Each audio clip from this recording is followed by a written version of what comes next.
السلام علیکم، میں فروخ توصیف UGI سے آپ کے سامنے دوبارہ سے جو ہے وہ حاضر ہوں۔ لاسٹ لیکچر جو ہے اس میں ہم لوگوں نے ان فیکٹرز پر بات کی تھی جنہوں نے ہمیں مجبور کیا تھا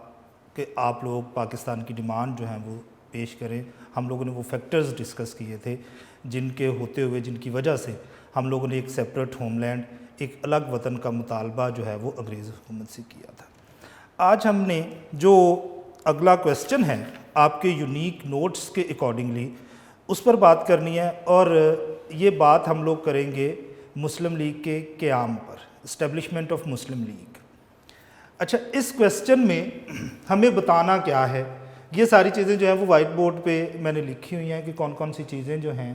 وہ ہم لوگ اس لیکچر میں جو ہے ڈسکس کرنے جا رہے ہیں۔ Objectives of the Muslim League, Muslim League کے قیام کے مقاصد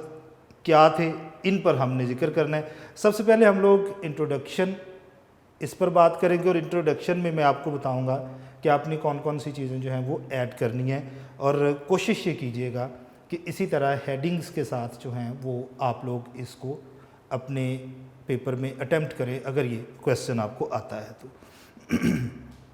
پھر مسلم لیگ کا جو تنظیمی ڈھانچہ ہے، structure of the Muslim League, اس کو ڈسکس کریں گے۔ Causes of the establishment of Muslim League, Muslim League کے قیام کے اسباب، کیا وجوہات تھیں جن کی بنا پر ہمیں ایک الگ سیاسی پارٹی بنانے کے لیے جو ہے وہ مجبور ہونا پڑا۔ اس کے بعد ہم لوگ آبجیکٹیوز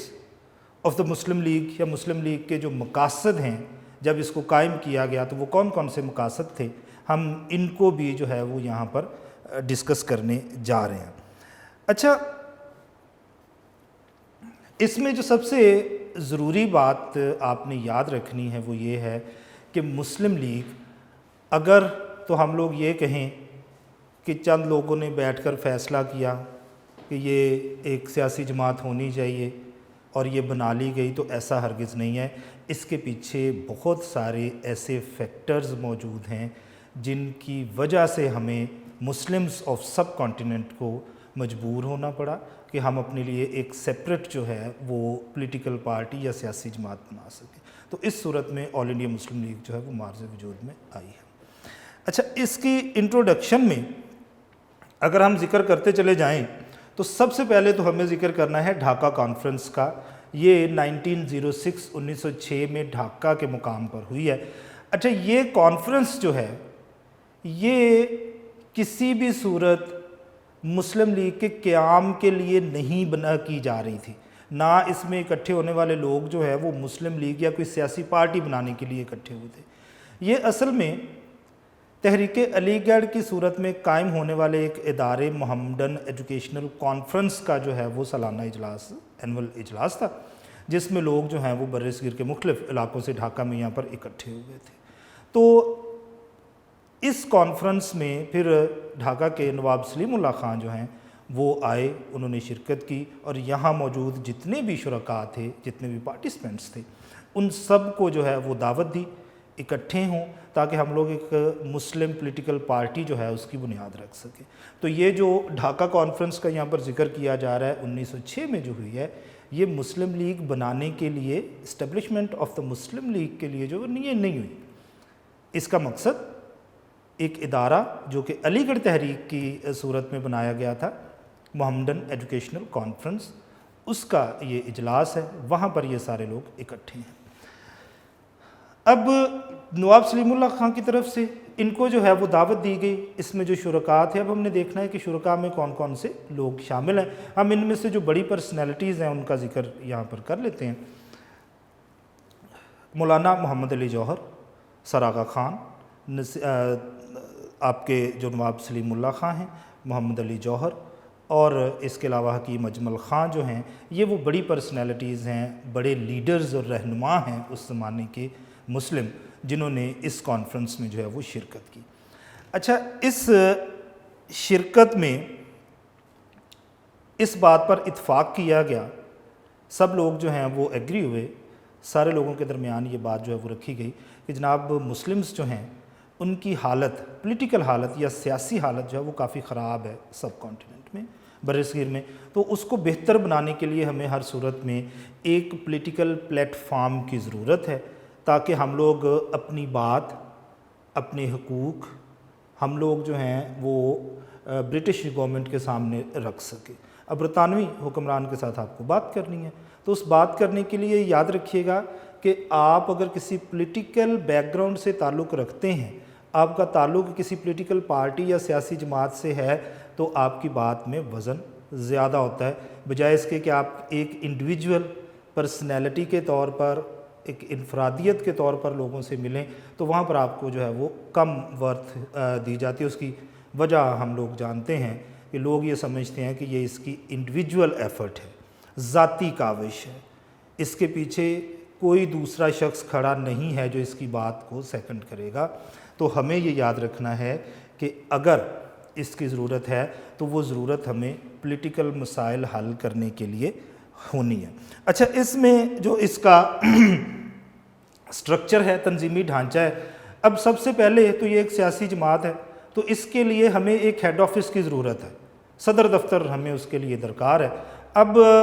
اس وقت سب کانٹیننٹ میں علی گڑھ سے بہتر کوئی اور جگہ نہیں ہو سکتی تھی جسے اپنی پولیٹیکل پارٹی کا ہیڈ آفس جو ہے وہ بنایا جا سکے، کیونکہ آلریڈی وہاں پر مسلمز کام کر رہے ہیں، وہاں پر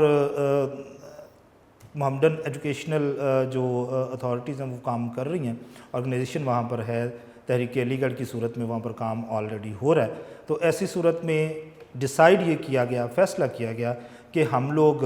علی گڑھ کو جو ہے وہ مسلم لیگ کا صدر دفتر، مرکزی دفتر جو ہے وہ بنائیں گے۔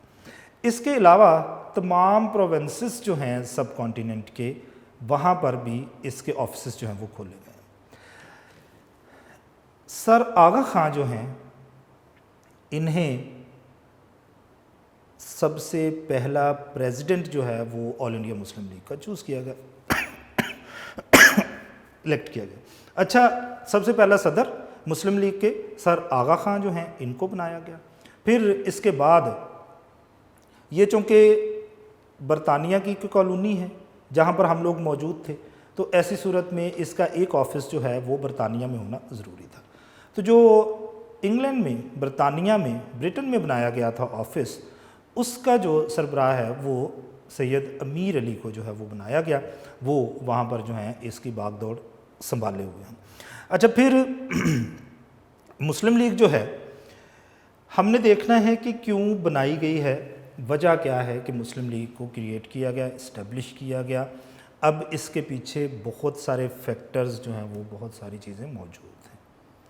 اب ہم نے وہی فیکٹرز جو ہیں وہ ڈسکس کرنے ہیں۔ ایک لمبی مسلمانوں کی جد و جہد ہے سب کانٹیننٹ میں، جس کے بعد 1947 میں ہمیں آزادی ملی ہے، اور اس میں جو لیڈنگ رول پلے کیا ہے وہ ہماری پولیٹیکل پارٹی نے ہی کیا ہے۔ یہاں پر ایک برطانوی بندہ ہے، شہری ہے، جس نے انڈین نیشنل کانگریس جو ہے وہ بنائی ہے، A.O. ہیوم۔ اس نے 1885 میں انڈین نیشنل کانگریس ایک نئی سیاسی جماعت سب کانٹیننٹ کے لیے بنائی، اور یہ جو بندہ ہے، اس نے یہ سیاسی جماعت بنا کر سب کانٹیننٹ کے رہنے والے جو لوگ ہیں ان لوگوں کو ایک پولیٹیکل پلیٹ فارم، ایک سیاسی رستہ فراہم کیا کہ آپ اپنے جو مسائل ہیں وہ حکومت کے ساتھ ڈسکس کرنے کے لیے سڑکوں پر آنے کی بجائے، ایجیٹیشنز، ہڑتالیں کرنے کی بجائے، آپ لوگ یہ کریں کہ اس سیاسی پلیٹ فارم پر کھڑے ہو کر اپنی بات جو ہے وہ گورنمنٹ تک پہنچا سکیں، اور آپ کے جو سب کانٹیننٹ کے لوکلز ہیں، جو یہاں کے سٹیزنز ہیں، آپ ان کے مسائل جو ہیں، ان کی پرابلمز وہ ڈسکس کر سکیں with the government by the Britons. اب اس بندے نے یہ سیاسی جماعت بنائی، اور اس کا مقصد تھا کہ جتنے بھی وہاں کے لوگ رہنے والے ہیں، جتنی بھی قوموں سے لوگ تعلق رکھتے ہیں، تمام کے تمام لوگ اس پولیٹیکل پلیٹ فارم کو استعمال کریں گے۔ لیکن ہوا یہ کہ یہ سیاسی جماعت بنتے ہی، یہ ایک پولیٹیکل پارٹی بنتے ہی، یہاں پر ہندوز جو ہیں انہوں نے آلموسٹ اس پر قبضہ کر لیا اور جتنی بھی بڑی سیٹس تھیں اس کے سٹرکچر میں، اس کے انتظامی ڈھانچے میں، وہ ساری کی ساری جو ہیں وہ ہندوز کی طرف سے کیپچر کر لی گئی۔ اب مسلمز کی حیثیت سب کانٹیننٹ کی طرح یہاں پر بھی ایک سیکنڈ کلاس سٹیزن کی سی ہو کے رہ گئی۔ ہم جانتے ہیں کہ جو سیاسی پارٹیاں ہوتی ہیں، پیور سیاسی پارٹیاں جو اصولوں پر کام کرتی ہیں، وہاں پر ڈیسیجنز جو ہیں اکثریت کی بنیاد پر یا میجورٹی کی بنیاد پر جو ہیں وہ لیے جاتے ہیں۔ تو یہاں پر بھی صورتحال بالکل ایسی ہی تھی، ایگزیکٹلی ایسی سیم سچویشن ہے کہ یہاں پر چونکہ یہ سیاسی جماعت اب کمپلیٹلی ہندوز کے قبضے میں ہے اور یہاں پر اس پولیٹیکل پارٹی میں بھی جو مسلمز ہیں وہ مائنورٹی میں ہیں، کم ہیں، اقلیت ہیں، تو یہاں پر بھی جتنے فیصلے کیے جاتے ہیں وہ سارے کے سارے ہمارے خلاف ہوتے ہیں، وہ ہندوز اپنی مرضی سے کرتے ہیں، مسلمز کا اس سے جو ہے وہ کچھ لینا دینا نہیں ہوتا۔ اب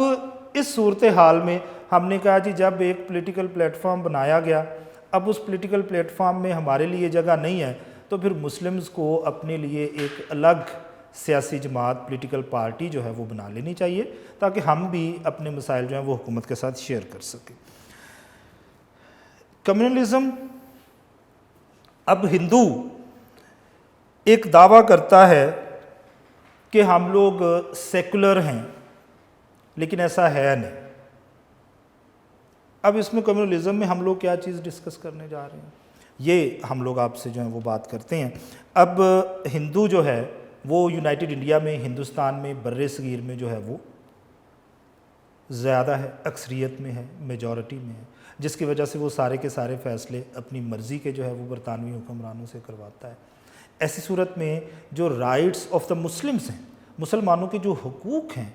وہ ان سے چھینے جا رہے ہیں، جس کی وجہ سے مسلمان جو ہیں وہ ترقی نہیں کر رہے ہیں بلکہ پیچھے کی طرف جو ہیں وہ سفر کر رہے ہیں۔ اب اس سے نہ صرف مسلمز کا جو کلچر ہے اس کو ختم کیا جا رہا ہے بلکہ مسلمانوں کی زبان کو بھی ان سے کافی خطرہ ہے۔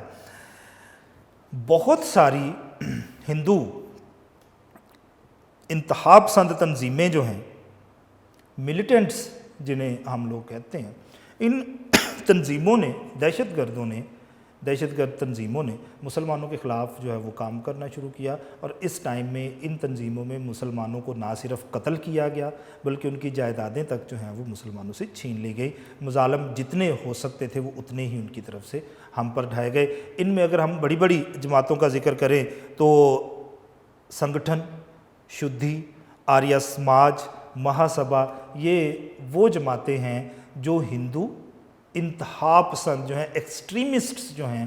ان کی طرف سے یہ کیے گئے، اور ملیٹنٹس جو ہیں وہ اس پر کام کرتے ہیں ان کے انڈر، اور وہ مسلمانوں کو نقصان پہنچاتے ہیں اس زمانے میں، جس کی وجہ سے مسلمز کو یہ اب بات مکمل طور پر واضح ہو گئی کہ جو دعویٰ انڈین نیشنل کانگریس کے لیڈرز کرتے ہیں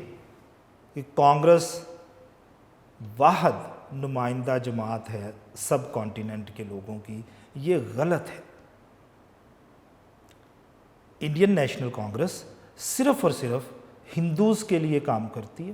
اس کے علاوہ جتنی بھی نیشنز، جتنی بھی قومیں سب کانٹیننٹ میں رہتی ہیں، انڈین نیشنل کانگریس جو ہے وہ ان کے لیے کام نہیں کرتی ہے۔ تو ایسی صورت میں ہم نے کہا کہ جس جگہ پر ہمیں کسی اور کی حکومت میں ہوتے ہوئے برداشت نہیں کیا جا رہا، ہمیں اس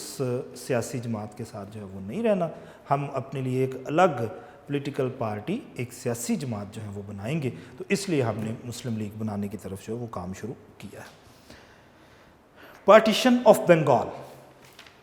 بنگال جو ہے اس وقت کے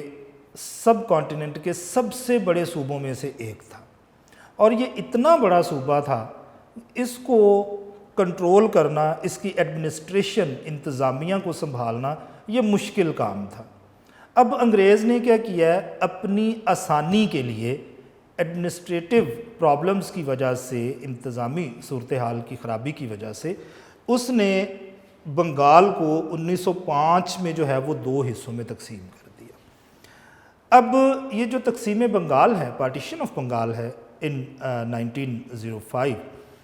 اس کی تکلیف جو ہے یہ سب کانٹیننٹ کے ہندوز کو بہت زیادہ تھی۔ اب اس کی وجہ کیا ہے وہ ہم جانتے ہیں۔ اچھا، جب یہ تقسیم ہوئی تو اس کو ایسٹرن اینڈ ویسٹرن بنگال میں، مشرقی اور مغربی بنگال میں جو ہے وہ تقسیم کیا گیا۔ جب یہ صوبہ اکٹھا تھا تو اس وقت یہاں پر ہندوز میجورٹی میں تھے، بہت زیادہ میجورٹی میں تھے، تو یہاں پر آنے والے حکومت کی طرف سے ملنے والے جتنے بھی فنڈز ہیں، امداد ہے،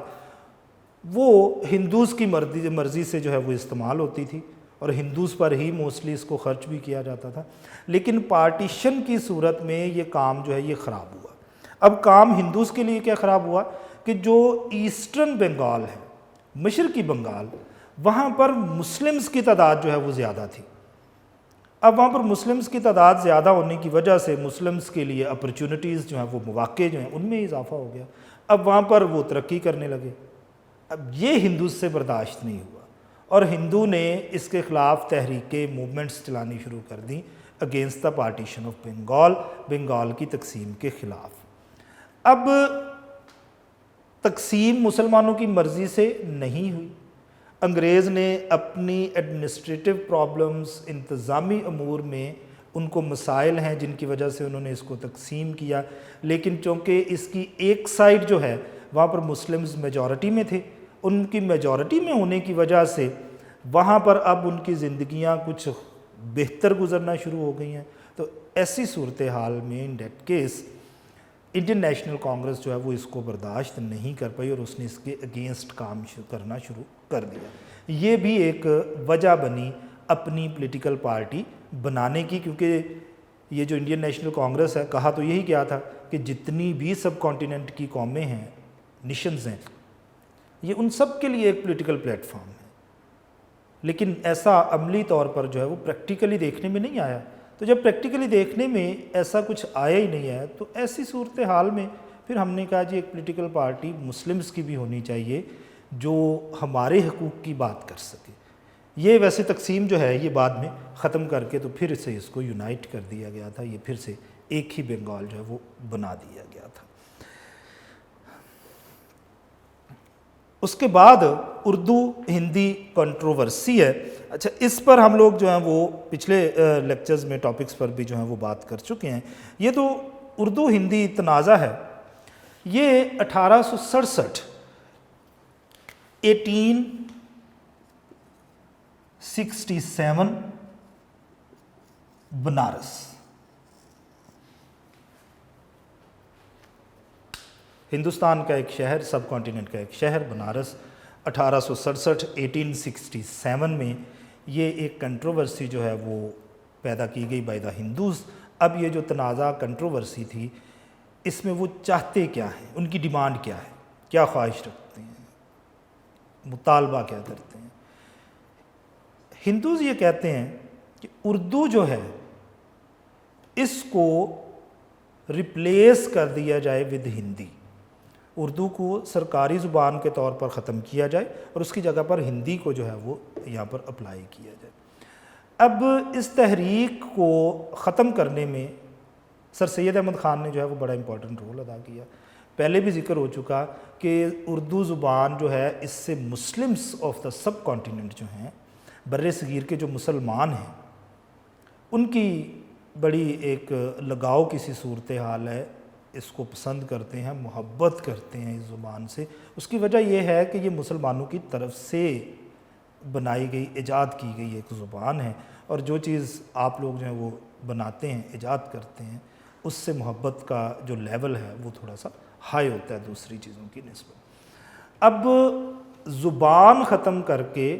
کوشش کی جا رہی تھی کہ ہماری جو ثقافتی پہچان ہے، ہمارا جو کلچر ہے، اس کو مکمل طور پر ختم کر دیا جائے۔ زبان کے ذریعے آپ اپنا کلچر پروموٹ کرتے ہیں، اگر لینگویج، زبان آپ کے پاس نہیں ہے تو آپ کے پاس اظہار خیال کا کوئی بھی ذریعہ موجود نہیں رہتا ہے۔ اب ایسی صورتحال میں، جس صورتحال میں صرف آپ کی زبان تک کو وہ لوگ، آپ کی لینگویج کو وہ لوگ برداشت نہیں کر رہے ہیں، تو آپ کے پورے وجود کو وہ یہاں پر کیسے برداشت کر سکتے ہیں؟ آپ کی ایگزسٹنس ان کے لیے یہاں پر کوئی معنی نہیں رکھتی ہیں۔ تو ایسی صورت میں ہم لوگوں نے کہا کہ یہ لوگ ہماری زبان تک کو، ہماری ثقافت تک کو تو برداشت کر نہیں پا رہے، تو ہمیں کیا برداشت کریں گے؟ تو ہم نے کہا جی ہم اب ایک پولیٹیکل پارٹی جو ہے یہ بنائیں گے جو کہ پاکستان کی جو Muslims of the sub continent ہیں ان کی ثقافت کی حفاظت بھی کرے گی۔ پولیٹیکل ریفارمز، سیاسی اصلاحات۔ اچھا، جو انگلینڈ ہے اس میں اس زمانے میں لیبر پارٹی جو ہے وہ جیت جاتی ہے۔ اب لیبر پارٹی جیت کر جب اقتدار میں آتی ہے، جب گورنمنٹ اس کے سپرد کی جاتی ہے، اس کو ہینڈ اوور ہوتی ہے، تو لیبر پارٹی بہت ساری سیاسی اصلاحات، پولیٹیکل ریفارمز جو ہیں ریلیٹڈ ٹو سب کانٹیننٹ، بر صغیر کے حوالے سے وہ لانا چاہتی ہے۔ اب سب کانٹیننٹ بر صغیر میں جو سیاسی ریفارمز ہیں، اصلاحات ہیں، وہ لانی ہیں۔ اب یہ یاد رکھیے گا کہ آپ نے کانسٹیٹیوشن میں، آئین یا دستور میں جو بھی تبدیلیاں کرنی ہوتی ہیں، جو بھی ریفارمز کرنی ہوتی ہیں، یا آپ جو بھی امینڈمنٹس کرنا چاہتے ہیں، تبدیلیاں لانا چاہتے ہیں، اس میں سب سے زیادہ ورتھ جو ہے وہ پولیٹیکل پارٹیز کی ول کی ہوتی ہے۔ پولیٹیکل پارٹیز کے ساتھ مشورہ کیا جاتا ہے، ڈسکشنز ہوتی ہیں، پھر وہ کیے جاتے ہیں سارا کچھ۔ اب اگر انڈین نیشنل کانگریس جو ہے اسے ایک کھلا میدان دے دیا جاتا ہے، اوپن فیلڈ آپ دے دیتے ہیں کھیلنے کے لیے، کوئی اس کا جو ہے وہ اپوننٹ نہیں ہے، کوئی اس کے مقابلے میں کھڑا نہیں ہے، تو ایسی صورت میں وہ جتنی بھی سب کانٹیننٹ میں بر صغیر میں پولیٹیکل ریفارمز یا سیاسی ہم لوگ اصلاحات جنہیں کہہ رہے ہیں وہ ہوں گی، وہ ساری کی ساری ہندوز کی مرضی سے ہوں گی۔ ہم ایسا نہیں چاہتے، اور ہندوز ڈیفینیٹلی مسلمانوں کی بہتری کے لیے تو کام نہیں کریں گے نا، وہ ہر صورت میں کوشش یہ کریں گے کہ ہندوز جو ہیں انہی کی جو یہاں پر ترقی ہے، پروگریس ہے، اس کے لیے کام کیا جا سکے۔ ہم یہ چاہتے ہیں کہ ان اصلاحات، ان پولیٹیکل ریفارمز میں مسلمز کے جو ڈیمانڈز ہیں، جو مطالبات ہیں، ان کا بھی خیال رکھا جائے۔ اب ایسی صورت میں ہمارے پاس پولیٹیکل پارٹی کا ہونا ضروری ہے۔ اب یہ جو سیاسی جماعت ہم نے بنائی وہ آل انڈیا مسلم لیگ، اور اس کے پیچھے ایک وجہ یہ بھی پولیٹیکل ریفارمز بھی بنی ہیں۔ دین شملہ ڈیلیگیشن 1906، شملہ وفد 1906۔ اس زمانے میں شملہ جو ہے وہ ہل سٹیشن ہونے کی وجہ سے جو viceroy for Hindustan, viceroy of Hindustan ہوا کرتا تھا، وہ شملہ کو اپنے سمر ہیڈ آفس کے طور پر جو ہے وہ ہیڈ کوارٹر کے طور پر استعمال کرتا تھا۔ اب شملہ میں مسلم لیڈرز جو ہیں کچھ اس وقت کے، انہوں نے ملاقات کی سر آغا خان کی سربراہی میں، لیڈرشپ میں، اور انہوں نے viceroy of India lord Manto جو ہے اس کے ساتھ وہاں پر ملاقات کی۔ اب یہ لوگ انڈیویجول حیثیت سے ملے ہیں، ابھی ان کا تعلق کسی پولیٹیکل پارٹی سے نہیں ہے، انفرادی حیثیت سے یہ لوگ وہاں پر جا کر اس سے ملے۔ اب جب لارڈ منٹو سے، وائسرائے آف انڈیا، ہندوستان کے وائسرائے سے یہ لوگ ملے ہیں، تو جو لارڈ منٹو ہے اس نے کافی انکریجنگ، کافی حوصلہ افزا باتیں جو ہیں وہ ان کے ساتھ کیں، اور ان کی بات کو کافی حوصلے کے ساتھ سنا، کافی اپریسیشن ان لوگوں کو وہاں پر ملی لارڈ منٹو کی طرف سے۔ تو پھر ہمیں سمجھ یہ آیا کہ اگر انڈیویجول حیثیت سے لوگ بات سنتے ہیں، انفرادی حیثیت سے لوگ ہماری بات سن لیتے ہیں، تو اگر ہمارا تعلق کسی سیاسی جماعت یا پولیٹیکل پارٹی سے ہوگا تو ہماری بات جو ہے وہ زیادہ بہتر طریقے سے سنی جائے گی۔ اب یہ بھی ایک وجہ ہے جس کی وجہ سے ہم لوگوں نے اپنی الگ سیاسی جماعت بنانے کا جو ہے وہ فیصلہ کیا۔ اچھا، مسلم پولیٹیکل پارٹی کی ضرورت کیوں پیش آئی، ہم نے کیوں بنائی، اس میں ہم لوگوں نے وہ کازز جو ہیں، وہ اسباب جو ہیں ان کو ڈسکس کیا ہے۔ اب ہم نے یہ دیکھنا ہے کہ اگر سیاسی جماعت ہم نے بنانی ہے اور بنا لی ہے تو اس کے آبجیکٹیوز، یا مقاصد کیا ہوں گے؟ کیوں سیاسی جماعت ہم لوگ بنا رہے ہیں؟ کوئی گول ہوتا نا ہمارے سامنے، ہم لوگ کوئی مقصد لے کے چلتے ہیں۔ اب اس سیاسی جماعت بنانے کا مقصد کیا ہے؟ یہ یاد رکھیے گا کہ ابھی تک آپ لوگوں نے سیپریٹ ہوم لینڈ، الگ وطن کا مطالبہ جو ہے وہ ابھی تک آپ لوگوں نے نہیں کیا ہے۔ تو ابھی تک تو اس کے آبجیکٹیوز میں سیپریٹ ہوم لینڈ کی کسی بھی قسم کی کوئی ڈیمانڈ موجود نہیں ہے۔ اچھا، اب ہم اس کے آبجیکٹیوز کا ذکر کرتے ہیں، اس کے مقاصد کا ذکر کرتے ہیں۔ تو اس کے 3 بیسک جو ہیں وہ آبجیکٹیوز یا مقاصد جو ہیں وہ تھے۔ سب سے پہلے تو اس میں کوشش یہ کی گئی کہ ایک انڈرسٹینڈنگ کریٹ کی جائے between the government and the Muslims of sub continent. Understanding create کرنا اس کا کام ہے مسلمانوں میں بر صغیر کے اور یہاں کی جو برطانوی حکمران جماعت ہے اس کے ساتھ۔ اب حکومت اور مسلمانوں کے درمیان اچھے تعلقات ہم لوگ قائم کرنا چاہتے ہیں، اس کے ساتھ ساتھ ہم مسلمز سب کانٹیننٹ کے جو برٹن حکمران ہیں ان کو یہ بھی بتانا چاہتے ہیں کہ ہم لوگ اپنے وطن کے ساتھ، ہندوستان کے ساتھ لائل ہیں، وفادار ہیں۔ ہم کسی قسم کا غداری کا ارتکاب یہاں پر نہیں کرتے ہیں، ہم لوگ ان کے ساتھ کام کرنا چاہتے ہیں، اپنے وطن کی ترقی کے لیے، پروگرس کے لیے کام کرنا چاہتے ہیں۔ اور یہ جذبات لائلٹی کے، یہ وفاداری کے جذبات مسلمانوں میں پیدا کرنا بھی ایک ذمہ داری، ایک آبجیکٹیو یا مقصد مسلم لیگ کا تھا۔ دوسرا مسلم لیگ کا مقصد کوآرڈینیٹ کرنا، رابطے قائم کرنا سب کانٹیننٹ کی ادر نیشنز اور پولیٹیکل پارٹیز سے، برصغیر کی دوسری سیاسی جماعتوں اور قوموں کے ساتھ رابطے قائم کرنا تاکہ for the improvement of sub continent, for the progress of sub continent, برصغیر کی ترقی کے لیے کام جو ہے وہ کیا جا سکے۔ تیسرا اس کا objective protection of the rights of the Muslims, مسلمانوں کے حقوق کی حفاظت کرنا، یہ بھی اس کے آبجیکٹیوز میں شامل ہے۔ اچھا، اس میں کوشش یہ کی گئی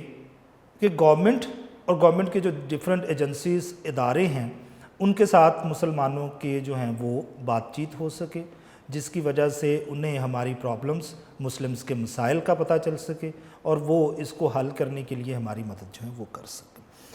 یہ وہ چند چیزیں ہیں، یہ وہ چند سرکمسٹنسز، حالات جن کی وجہ سے سب کانٹیننٹ میں ایک مسلم سیاسی جماعت جو ہے وہ بنانے کی طرف قدم کیا گیا اور ایک سیاسی جماعت جو ہے وہ بنائی گئی۔ اس میں ہم لوگوں نے جو ہے وہ چیزیں ڈسکس کی، وہ آپ کے وائٹ بورڈ پہ جو ہیں وہ ڈسپلیڈ ہیں۔